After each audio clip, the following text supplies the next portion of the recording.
जय हिंद प्यारे बच्चे। आइए उत्तर प्रदेश के लोक नृत्यों को बहुत अच्छे से समझते हैं अगले 5 मिनट में। प्यारे बच्चे, बहुत शानदार फैक्ट हम लोग चर्चा करने वाले हैं।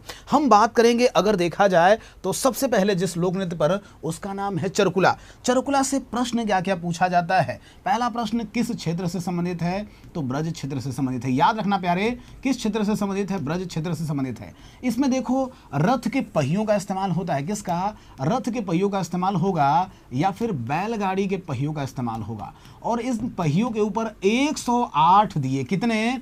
108 दिए रख करके और बच्चे इसमें किया जाता है लोक नृत्य। याद रखना, चरकुला उत्तर प्रदेश का सबसे पारंपरिक लोक नृत्य है। 108 दिए किए जाते हैं। ये राधा जी के जन्मोत्सव का प्रतीक है। जब भी आपसे पूछा जाए कि किस प्रकार का, तो राधा जी का जन्म उत्सव का प्रतीक है बच्चे। परीक्षा में सबसे ज्यादा पूछा जाता है। और होली के दूज पर इसका आयोजन किया जाता है, यानी होली के दूसरे दिन इसका आयोजन होता है। मयूर की बात करें तो मयूर से पूछा जाता है कि साहब मयूर जो है किस क्षेत्र से संबंधित है, ब्रज क्षेत्र से संबंधित है। जब भी ब्रज क्षेत्र की बात हो, यानी हम बात करेंगे आगरा की, मथुरा की, वृंदावन की। रास भी बच्चे ब्रज क्षेत्र से संबंधित है, लोक नृत्य है, लेकिन रास लीला के दौरान इसका मंचन होता है। किस दौरान? तो रास लीला के दौरान इसका मंचन होता है। याद रखना, 16 बच्चे सवाल पूछा जाता है कि यह बताइए बुंदेलखंड का फसल कटाई जो लोक नृत्य है वो कौन सा है। तो बुंदेलखंड में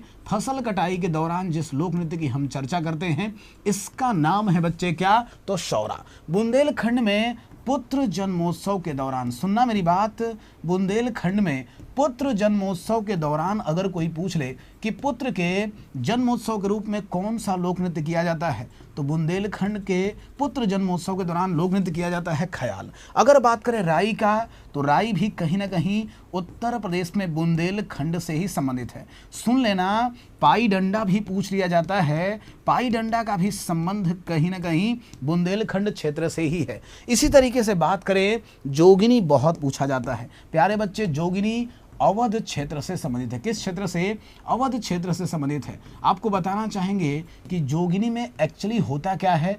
तो पुरुष जो हैं वो महिला साधु के भेष में, सुन लेना, पुरुष क्या करेंगे तो महिला साधु के भेष में नृत्य करते हैं। और ये जो आयोजन होता है रामनवमी के समय में आयोजन होता है। किस समय?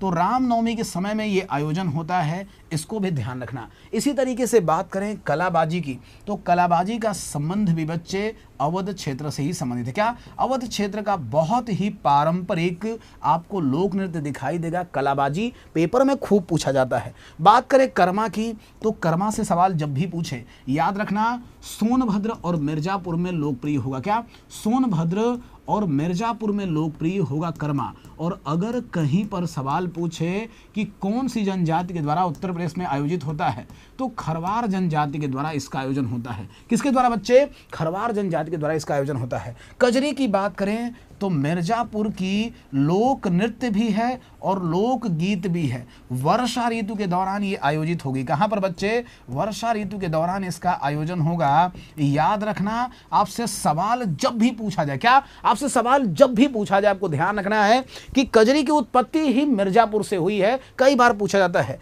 चौरसिया से भी सवाल पूछा गया है। जौनपुर के कहारों के द्वारा इसका आयोजन होता है। क्या? जौनपुर के कहारों के द्वारा प्यारे बच्चे इसका आयोजन होता है। और पेपर के लिए बहुत ही महत्वपूर्ण है। क्या? बहुत ही महत्वपूर्ण है। इसी तरीके से बात करें पूर्वांचल से, तो धोबिया पूछ ले, कटघोड़वा पूछ ले, नटवरी पूछ ले। सुन लेना, चाहे आपसे धोबिया पूछ ले बच्चे या फिर आपसे नटवरी पूछ ले। क्या? नटवरी पूछ ले या फिर आपसे दादरा पूछ ले, ये तीनों ही जब भी पूछे जाए, धोबिया, नटवरी और दादरा, ये तीनों ही पूर्वांचल से संबंधित है।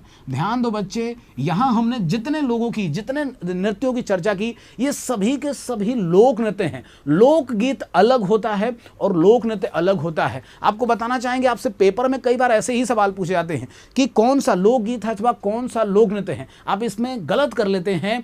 अगला जो यहां पर शॉर्ट वीडियो आएगा वो लोक गीत पर ही आएगा। आपको ये वीडियो, इंफॉर्मेटिव वीडियो कैसी लगी? अगर पसंद आ रहा हो तो सेशन को लाइक और शेयर करिएगा बच्चे। और टॉपिक आप कमेंट कर सकते हैं नीचे, हम और भी टॉपिक्स पर वीडियो बनाते रहेंगे। अगला जो वीडियो होगा वो दोनों इन टॉपिक पर, लोकगीत में भी और यूनिवर्सिटी चूंकि आपने दिया हुआ है तो इसमें भी महत्वपूर्ण होगा। आप सभी को धन्यवाद। जय हिंद बच्चे।